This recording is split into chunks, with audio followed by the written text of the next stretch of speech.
عورتوں کے اعزازات۔ سب سے پہلے جو سب سے زیادہ جابر اور ظالم پہ خدائی کا دعویٰ کرنے والے فرعون کے مقابلے شجاعانہ انداز میں کھڑا ہوا وہ کوئی مرد نہیں تھا بلکہ ایک عورت تھی، حضرت آسیہ۔ سب سے پہلے جس نے مکہ اور کعبہ کو آباد کیا وہ کوئی مرد نہیں تھا بلکہ ایک عورت تھی، حضرت ہاجرہ۔ سب سے پہلے جس نے روئے زمین کا مبارک ترین زمزم نوش فرمایا وہ کوئی مرد نہیں تھا بلکہ ایک عورت تھی، حضرت ہاجرہ۔ سب سے پہلے جو ہمارے نبی صلی اللہ علیہ وآلہ وسلم پر ایمان لائی وہ کوئی مرد نہیں تھا بلکہ ایک عورت تھی، حضرت خدیجۃ الکبریٰ۔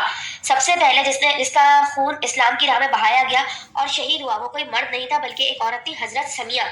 سب سے پہلے جس نے اپنا مال اسلام کی راہ میں دیا وہ کوئی مرد نہیں تھا بلکہ ایک عورت تھی، حضرت خدیجۃ الکبریٰ۔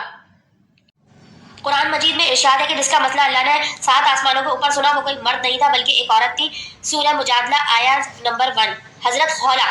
سب سے پہلے جس نے صفا مروہ کی صحیح انجام دی وہ کوئی مرد نہیں تھا بلکہ ایک عورت تھی۔ اب ہر سال لاکھوں حاجیوں پر لازم ہے کہ ایک عورت کے انجام دیے گئے فعل کو بجا لائیں ورنہ ان کا حج قبول نہیں ہوگا، حضرت ہاجرہ۔ سب سے پہلے جو سب کی مخالفت کے باوجود بیت المقدس میں داخل ہوا وہ کوئی مرد نہیں تھا، عورت تھی، حضرت مریم۔ جس نے قصر یزیدی کو لرزا دیا وہ کوئی مرد نہیں تھا بلکہ وہ عورت تھی، حضرت زینب بنت علی۔ ہر عورت کو مبارک کہ وہ عورت پیدا کی گئی ہے۔